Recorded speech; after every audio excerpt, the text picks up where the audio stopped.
So Assalamu alaikum guys, welcome to my YouTube channel again and I hope आप सब ठीक होंगे. So please I would request one thing कि आप जो है आप जो वीडियो है उसको वो हायर क्वालिटी में देखें एंड ऑल्सो आप प्लीज़ इस चैनल को सब्सक्राइब करें, शेयर करें एंड लाइक करें ताकि मेरे को थोड़ा एनकरेजमेंट मिले एंड आई होप कि मैं इससे भी अच्छा कंटेंट आप लोगों के लिए बनाऊं एंड पोस्ट करूं. सो बिस्मिल्लाहिर्रहमानिर्रहीम we will start this video.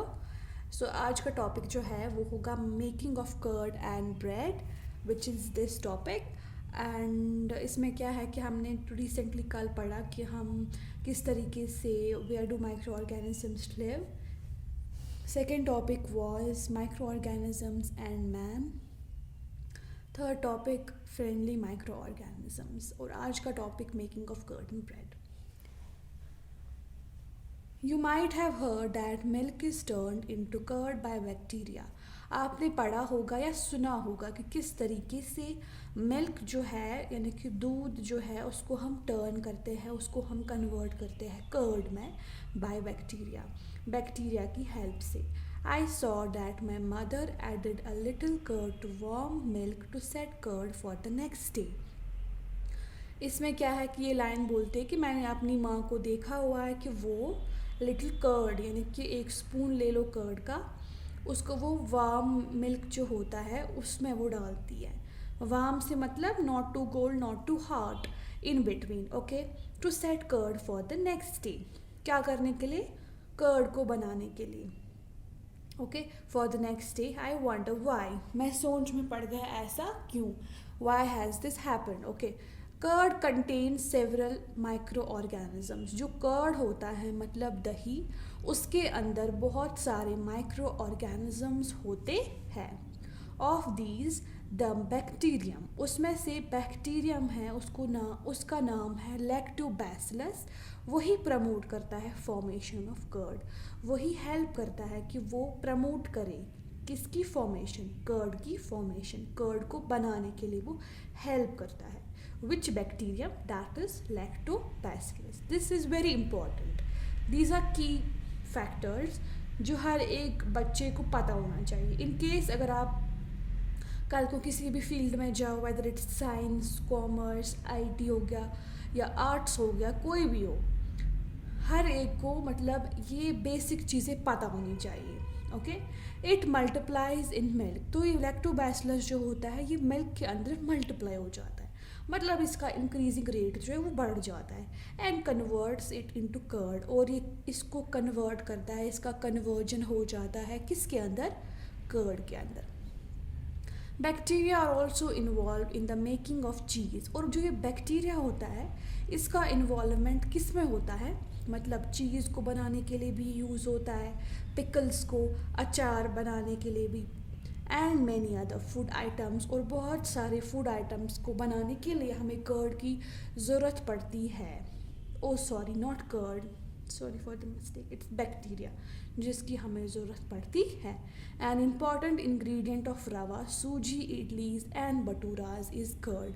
और इस सब में चाहे वो रवा हो जिसको हम सूजी बोलते हैं यानी कि जिससे हम हलवा बनाते हैं, ओके एट्सेट्रा, इडली हो गया, भटूरा होगा, इन सब का एक इम्पॉर्टेंट जो ज़रूरी इंग्रेडिएंट है वो कर्ड होता है. कैन यू गेस वाई, क्या आपको पता है ऐसा क्यों होता है? So I would like to ask this question to you guys, so please do let me know in the comment section. I will be very happy to know your queries and answers. Now activity 1.3. So what does this activity says? Take 1.5 kg flour. आप 1.5 kg flower लो, चाहे वो आटा हो या मैदा हो. Add some sugar, उसके अंदर हमें शुगर डालना है. And mix with warm water, और इसको आप मिक्स करोगे किसके साथ, वार्म वाटर के साथ. Add a little amount of yeast powder. इसी जो आपने मिक्सचर बनाया हुआ है मैदे का, शुगर का, और जब आपने इसको मिक्स करा वार्म वाटर के साथ, इसी में हमें डालना है स्मॉल अमाउंट, बहुत कम अमाउंट किसका, यीस्ट पाउडर का. You know guys what's yeast, वो इसको हम खमीर बोलते हैं. आगे हम पढ़ेंगे इसके बारे में। And need to make a soft dough, और इसके बाद हम इसको ओब्वियसली जब आप आटा गूंदते हो तो हमें उसको नीड करना पड़ता है, तो वही सब करोगे, उसके बाद उसको एक सॉफ्ट डफ बन जाएगा। What do you observe after 2 hours, आप 2 घंटे के बाद क्या ऑब्जर्व करते हो? डिड यू फाइंड डफ राइजिंग, क्या आपने ऐसा देखा कि डफ जो है वो राइज हो रहा है, यानी कि जब आपने उसको रखा ऐसे ही 2 घंटे तक, तो उसके बाद 2 घंटे के बाद आप देखोगे कि जो उसका अमाउंट होगा वो राइज हो चुका होगा, उसमें थोड़ा इंक्रीज हुआ होगा, उसका स्ट्रक्चर थोड़ा चेंज हुआ होगा। Yeast reproduces rapidly, this line से जो यीस्ट होता है वो रिप्रोड्यूस हो जाता है rapidly and produces carbon dioxide during respiration, और वो प्रोड्यूस करता है कार्बन डाइऑक्साइड को। What is carbon dioxide?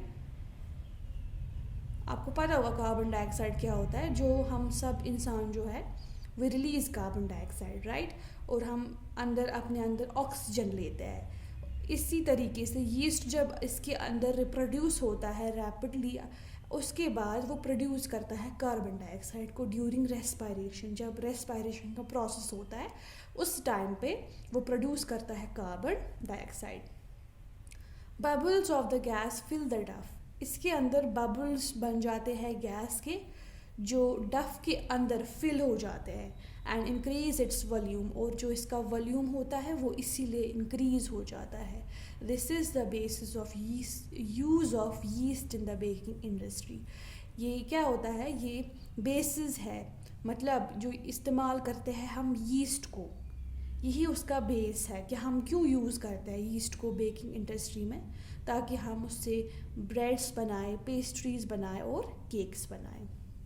यहाँ पे फिगर 1.6 जो है वो किस तरीके से, पहले आपने मैदा विद यीस्ट पाउडर डाल दिया एंड फिर कुछ टाइम के बाद इसमें ये फूक चढ़ता है एंड जिसको हम रेज़ड मैदा बोलते हैं।